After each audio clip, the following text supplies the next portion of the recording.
Good morning to all of you. तो आज हम आर्टिकल नंबर 148 से लेकर के 151 तक जिसमें सीएजी की चर्चा किया गया उसको आज हम समझेंगे और जानेंगे चीजों को। तो आइए जानते हैं कि सीएजी क्या होता है। तो पहले नंबर तो सीएजी का फुल फॉर्म हम जान लेते हैं, कंट्रोलर एंड ऑडिटर जनरल, नियंत्रक एवं महालेखा परीक्षक। पहले नंबर तो सीएजी की चर्चा 148 से लेकर के 151 तक किया गया है। तो आइए जानते हैं कि आर्टिकल नंबर 148 में क्या बताया गया है। तो आइए समझते हैं आर्टिकल नंबर 148। तो 148 में पहला चीज तो आपको ध्यान रखना है, तो इसमें सीएजी की पद की चर्चा किया गया है। इसमें पहला पॉइंट है कि सीएजी की नियुक्ति कौन करते हैं। तो सीएजी की नियुक्ति प्रधानमंत्री की सलाह पर राष्ट्रपति महोदय करते हैं। और दूसरा पॉइंट इसमें याद रखना है कि सीएजी की मैक्सिमम कार्यकाल कितना होता है। तो कार्यकाल 6 वर्षों का होता है। और जो मैक्सिमम एज होती है किसी भी सीएजी की वो 65 वर्ष की होती है। मतलब कि जैसे कोई भी सीएजी है वो 62 वर्ष में नियुक्त हुआ है तो क्या उसकी कार्यकाल 6 वर्षों तक रहेगी?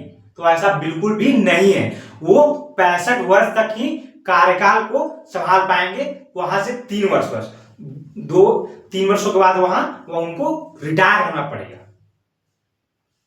अब मान लीजिए कोई जल्दी बन गया, 55 साल में ही वो सीएजी कोई बन गया है तो वो 61 साल तक अपना कार्यकाल संभालेंगे, 6 वर्षों तक पूरा कार्यकाल बने रहेंगे।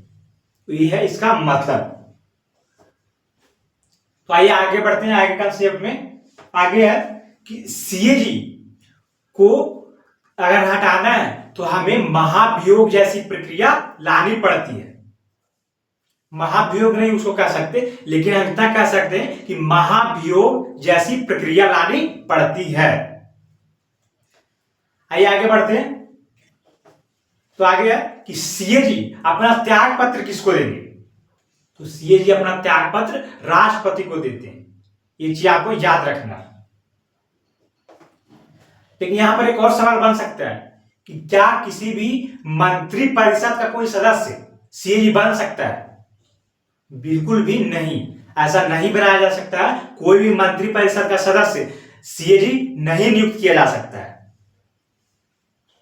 तो ये हो गया आर्टिकल नंबर 148 में इस तरीके से बताया गया। आगे बढ़ते हैं आर्टिकल नंबर 149 को समझते हैं। तो इसमें क्या बताया गया कि इसमें सीएजी की शक्ति की चर्चा किया गया। सीएजी की लेखा विभाग का प्रधान होता है। सीएजी भारत के लेखा विभाग का प्रधान होता है। तो यही है आर्टिकल नंबर 149। आगे देखते हैं वो आर्टिकल नंबर 150। 150 में क्या है कि सीएजी केंद्र या राज्य दोनों की खर्चों की जांच करता है। सेंट्रल हो या स्टेट हो, दोनों की जांच कौन करते हैं? तो सीएजी करते हैं। यह आर्टिकल नंबर 150। आगे बढ़ते हैं आर्टिकल नंबर 151। तो 151 में है कि सीएजी केंद्र एवं राज्य की जांच करने के बाद जो रिपोर्ट है वो किसको सौंपेंगे? तो राष्ट्रपति को सौंपेंगे। जो जांच कर ली सीएजी उसका रिपोर्ट राष्ट्रपति को सौंप दिया जाएगा और राष्ट्रपति क्या करेंगे? उसे संसद में रख देंगे। तो इससे क्या होगा? पूरे देश को पता चल जाएगा कि सीएजी की जांच की क्या क्या रिपोर्ट है। यह है आर्टिकल नंबर 151।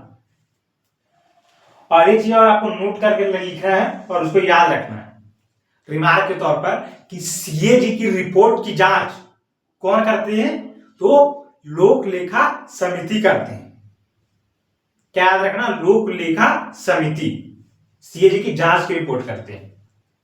तो ये हमारा आर्टिकल नंबर 148 से लेकर के 151 तक जिसमें किसकी चर्चा किया गया है, तो सीएजी की चर्चा किया गया है। तो इस प्रकार हमने सीएजी को पूरी तरीके से समझ लिया, सीख लिया और जान लिया चीजों को।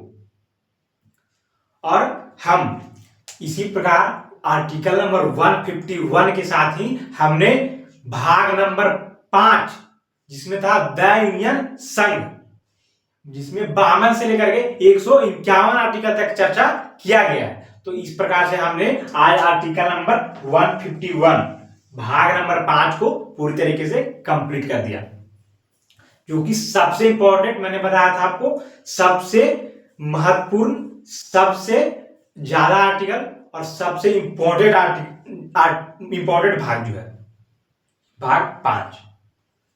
तो इस तरीके से आगे जिस प्रकार हमने भाग नंबर 5 में द यूनियन संघ में हमने क्या क्या पढ़ा, राष्ट्रपति पढ़ा, प्रधानमंत्री पढ़ा, मुख्यमंत्री, प्रधानमंत्री पढ़ा, उसी प्रकार से हम भाग नंबर 6 हम नेक्स्ट वीडियो से भाग नंबर 6 स्टार्ट करेंगे। उसमें क्या होगा, राष्ट्रपति की जगह राज्यपाल आ जाएंगे, प्रधानमंत्री की जगह मुख्यमंत्री को हम पढ़ेंगे। तो इस तरीके से चीजें होंगी। तो हमने जो मेन पोर्शन जो था उसको पूरी तरीके से आज हमने कंप्लीट कर दिया।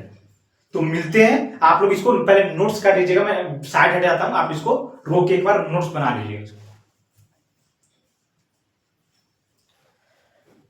तो मिलते हैं नेक्स्ट वीडियो में, आगे की आर्टिकल्स को जानेंगे और समझेंगे। तो आज के लिए इतना ही, धन्यवाद।